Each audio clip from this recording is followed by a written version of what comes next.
ಆಹಾರ ಈರಾವರಳಿಸಿಕೊಂಡ ಗಂಡದಯ ಗಂಡಗಳಿದ್ದಾರೆಂದು ವಿಚಾರಣೆ ಮಾಡುವ ಮೀನುಗಾರು ಸೂತ ಮೊದಲ ನಿನ್ನ ನಾಮಾಂಕಿತ. ಓಹೋ ದೇವ, ನಾವುದಾರೆಂದರೆ ಕರ್ನಾಟಕ ದೇಶದಲ್ಲಿ ತಯಾರಾಗಿದೆ ಸಿಮೆಂಟು, ಅದರಷ್ಟು ಗಟ್ಟಿಯಾಗಿಲ್ಲ ಈಗಿನ ಗೌರ್ಮೆಂಟು. ಪ್ರತಿಯೊಬ್ಬರು ಆಗ್ಬೇಕಂತಾರೆ ಪಂಚಾಯತಿ ಪ್ರೆಸಿಡೆಂಟು. ನಾನು ಪ್ರೆಸಿಡೆಂಟ್ ಆಗ್ಬೇಕಂತೇಳಿ ಕಳೆಕೊಂಡ ಲಕ್ಷಗಳು 18 ಲಕ್ಷಗಳನ್ನು ಕಳೆದುಕೊಂಡು 8 ಓಟಿನೊಳಗೆ ಒಂಟು ಬಂದ ಬಂಡ ಸಾರಥಿ ನಾನಲ್ಲವೇನೋ ದೇವ, ಹೇಳಿಕೊಂಡು ಬರಬೇಕು ನಿಮ್ಮ ನಾಮಾಂಕಿತವ.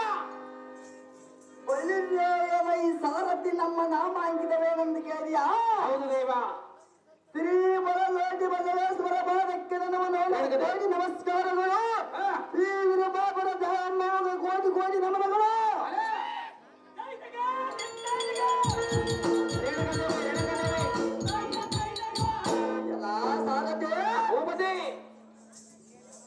ಕೂಡಿ ಕುಡಿಸುವ ಎನ್ನ ವೀರ ಬಬ್ಬಯ ಅಬ್ಬರಕ್ಕೆ ಇದರೆಯದ ವಜದ ನಿಬ್ಬಲಕ್ಕಾಗಿ ಅಪ್ಪರ ಲಕ್ಷಣರು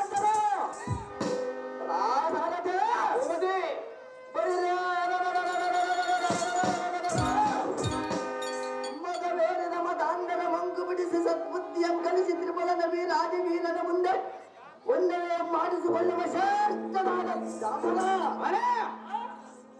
ಸಾರಥೆ ಎಣ್ಣೆಗೆಯದಲಾದ ಬಂಡರ ರುಂಡವಂ ಖಂಡಿಸುವ ಕದನ ಪ್ರಭೇದ ಮಹಾಮುನಿಯಮ್ಮು ವಂಶೋದ್ಭವ ಮಹಾಮುನಿ ಜಮದಗ್ನಿಯ ಕುಮಾರ ರೇಣುಕಾ ದೇವಿಯ ಗರ್ಭಾಭ್ಯರ ತಾರಾಪತಿಯಂತೆ ಉದಯಿಸಿದ ದುರದೀನ ನನಗಂಬೀರ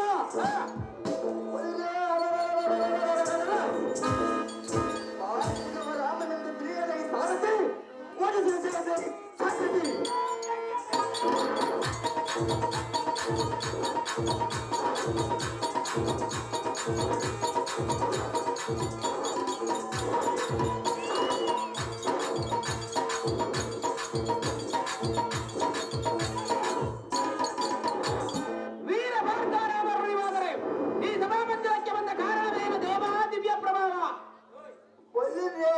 ಸಾರಥಿ ಈ ಸುಂದರ ಸಭಾ ರಂಗು ಮಂಟಪಕ್ಕೆ ಬಂದ ಅಂತವೇನೆಂದು ಕೇಳಿಯಾ?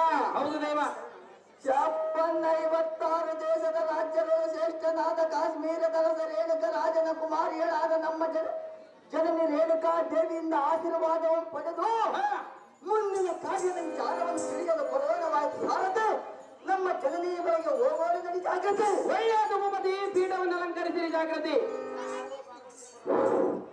ನಮೋ ನಮೋ ಜನನಿ ಸೌಖ್ಯಪ್ರದಾಯಿನಿ ದೀರ್ಘಾಸ್ತು ನಮಸ್ತು ಮೇಲೆ ಕೇಳು ಪುತ್ರ ಕೋಮಲ ತಂತ್ರ. ಅಮ್ಮಯ್ಯ, ಏನಿದು ನಿನ್ನ ಮುಖ ತೆರೆಯದ ರೀತಿ? ಅರಳುವ ಹೂವಿನ ಮಜ್ಜೆಯಂತೆ ನಿನ್ನ ನಗಮುಖವುಳ್ಳ ನಿನ್ನ ಮುಖ ಕಮಲವು ಮುದಡಿದ ತಾವರಿಯಂತಾದರೂ ಕಾರಣವೇನೋ? ಈ ನಿನ್ನ ಸುತನ ಮುಂದೆ ತಿಳಿಸಮ್ಮ ಜನನಿ ಸೌಖ್ಯಪ್ರದಾಯಿನಿ. ರಾಮ, ಅಮ್ಮಯ್ಯ, ಹೂವಿನ ಮೊಗ್ಗಿನಂತಿರುವ ಎನ್ನ ಮುಖವೋ ಏಕೆ ಬಾಡಿ ಹೋಗಿದೆ ಮಾತೆ ಎಂದು ಕೇಳುತ್ತಿರುವಿಯ ಕಂದ. ಹೌದು ಅಮ್ಮಯ್ಯ. ರಾಮ, ಜನನಿ, ನನ್ನ ಹಳೆ ಬರಹಕ್ಕೆ ನೀನೇನು ಮಾಡಬಲ್ಲೆ ಕಂದ? ಹೇಳುವೆನು ಕೇಳು.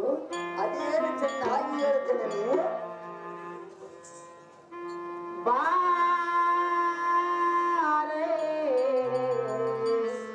ಬಾಂಧವ ನಾ ಸಹಿಸೆ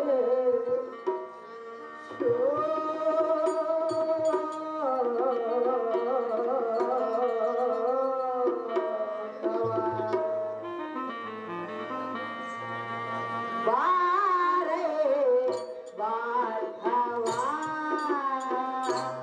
ನಾ ಸಹಿಸೆ ಶೋಕವ. ಬಾರೆ ಬಾಂಧವ ನಾ ಸಹಿಸೆ ಶೋಕವ. ಎಲ್ಲ ಹಳೆಯ ಗ್ರಂಥ ಬರಹ ಬರದಿರೋಣ ಆದರದ ಹಣೆಯಲ್ಲಿ ಎಲ್ಲ ಬರಹವನ್ನು ಬರೆದಿರುವನು ಮಾತೆ. ರಾಮ. ಅಮ್ಮಯ್ಯ, ಬ್ರಹ್ಮನು ಒಂದು ಸಾರಿ ಹಣೆಯ ಬರಹವನ್ನು ಬರೆದ ಮೇಲೆ ಬದಲಿಸುವುದು ಯಾರಿಂದಲೂ ಸಾಧ್ಯವಿಲ್ಲ ಕಂದ. ಈ ಭಾರ್ಗವ ರಾಮನಿಂದ ಸಾಧ್ಯವಾದ. ರಾಮ, ಅಮ್ಮಯ್ಯ, ಲೋಕದಲ್ಲಿ ಹಣೆ ಬರಹವನ್ನು ಬದಲಿಸುವರು ಯಾರಿದವರು ಕಂದ? ಎಂದ ಆಗುವುದು ಮಾತೆ. ಎಲ್ಲ ಹಣೆಯ ಬರಹವನ್ನು ಬರದಿರೋಣ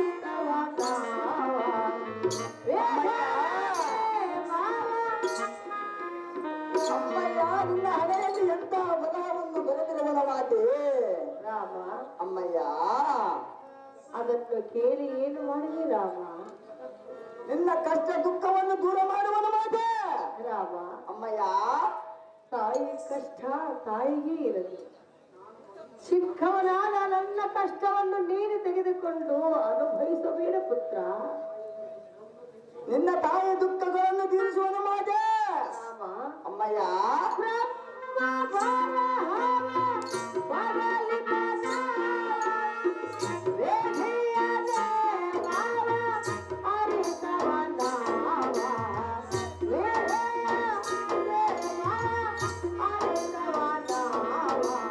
ಬಾರಿ ಬಾಂಧವ ನಾ ಸಹಿಸೆ ಶೋಕವ.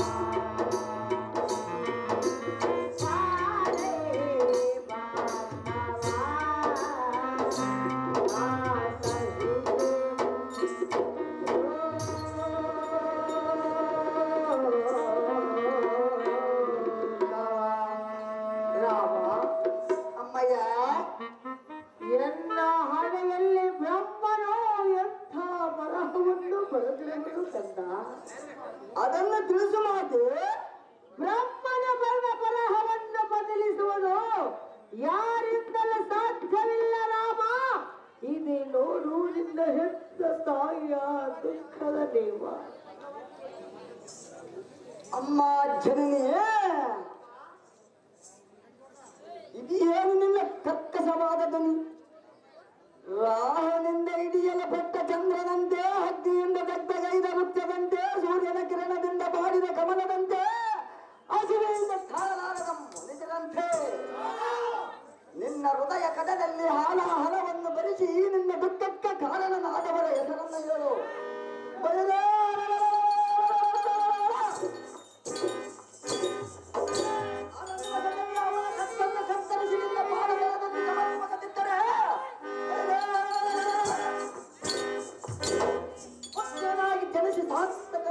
ಮಾತೆ ತಿಳಿಸು ನಿನ್ನ ಮುಂದಿನ ವ್ಯಥೆ. ರಾಮ, ಅಮ್ಮಯ್ಯ. ಎಲ್ಲ ದುಃಖದ ವಿಚಾರವನ್ನು ಕೇಳುತ್ತಿರುವಿಯ ಕಂದ. ಹೌದು ಮಾತೆ. ರಾಮ, ಅಮ್ಮಯ್ಯ. ಎಲ್ಲ ದುಃಖದ ವಿಚಾರವನ್ನು ತೆಗೆದುಕೊಂಡ ನೀನು ಏನು ಮಾಡಬಲ್ಲೆ ಪುತ್ರ? ನಿನ್ನ ದುಃಖವನ್ನು ದೂರ ಮಾಡುವುದು ಮಾತೆ. ಆಗದು ಮಗನೇ, ಅಮ್ಮಯ್ಯ. ನಿನ್ನಿಂದ ಸಾಧ್ಯವಿಲ್ಲ ಕಂದ. ಏತಕ್ಕೆ ಸಾಧ್ಯವಿಲ್ಲ ಮಾತೆ. ರಾಮ, ಅಮ್ಮಯ್ಯ. ನೀನು ಚಿಕ್ಕವನಲ್ಲವೇ ಪುತ್ರ? ನನ್ನನ್ನು ಚಿಕ್ಕವನಾದರೆ ಎಲ್ಲ ಕರದಲ್ಲಿ ಮರೆಯುವ ಈ ಖಡ್ಗವೇನಾದರೂ ಚಿಕ್ಕವನಾಗಿರುವುದೇನು ಮಾತೆ. ನನ್ನ ದುಃಖದ ವಿಚಾರವನ್ನು ಕೇಳಿ ತಡೆದುಕೊಳ್ಳುವ ಶಕ್ತಿ ನಿನ್ನಲ್ಲಿಲ್ಲ ಕಂದ. ಅದು ಏತಕ್ಕೆ ಮಾತೆ. ಅಮ್ಮಯ್ಯ. ಎಲ್ಲ ದುಃಖದ ವಿಚಾರವನ್ನು ಹೇಳಲೇಬೇಕು. ಹೌದು ಜನನಿ. ಹೇಳುವಿಯ? ಹೌದು ಮಾತೆ. ಏನು ಹೇಳಲಿ ಎನ್ನಯ ದುಃಖವ ಎನ್ನ ತಂದ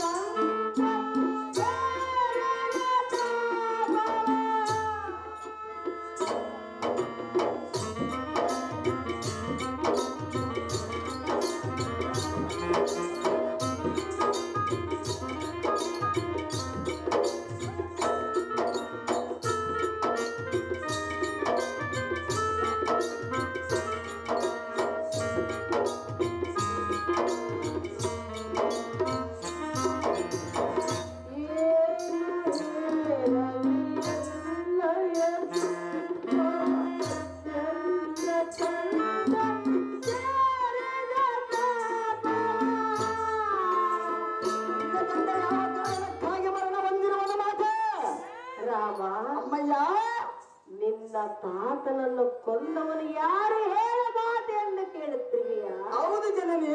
ಬೇಡ ರಾಮ, ಅದು ಏತಕ್ಕೆ ಬೇಡ ಮಾತೆ. ಅದನ್ನು ಮಾತ್ರ ಕೇಳಬೇಡ. ಕೇಳುವವರಿಗೆ ನಾನು ಬಿಡುವುದಿಲ್ಲ ಮಾತೆ. ಹೇಳುವುದ ಕೇಳಿಂದ ಹೆತ್ತ ಕರಳು ಒಪ್ಪಲಾರದು ಕಂದ. ಎತ್ತವನನ್ನು ನಾನು ಬಿಡಲಾರನು ಮಾತೆ. ರಾಮ, ಅಮ್ಮಯ್ಯ. ಅವನು ಒಳ್ಳೆಯವನಲ್ಲ. ಅವನೇನು ನನ್ನ ಏನು ಮಾಡುವನು ಮಾತೆ. ಅವನು ಮಹಾರಾಕ್ಷಸನು. ಅವನಿಗಿಂತ ಮೀರಿದವನ ಮಾತೆ. ಕಂದ, ಅಮ್ಮಯ್ಯ. ರೇಣುಕ ರಾಜನ ಕೈಯಿಂದ ಆಗದ ಕಾರ್ಯ ಚಿಕ್ಕವನಾದ ನಿನ್ನಿಂದ ಸಾಧ್ಯವೇ ಮಗನೇ? ಸಹಜವಾಗಿ ಗೆದ್ದು ಬರುವನ ಮಾತೆ. ರಾಮ, ಅಮ್ಮಯ್ಯ. ಅವನು ಯಾರೆಂದು ಹೇಳಲೇಬೇಕೆ? ಹೌದು ಜನನಿ. ಹೇಳುವಿಯ ಕಂದ? ಹೌದು ಮಾತೆ.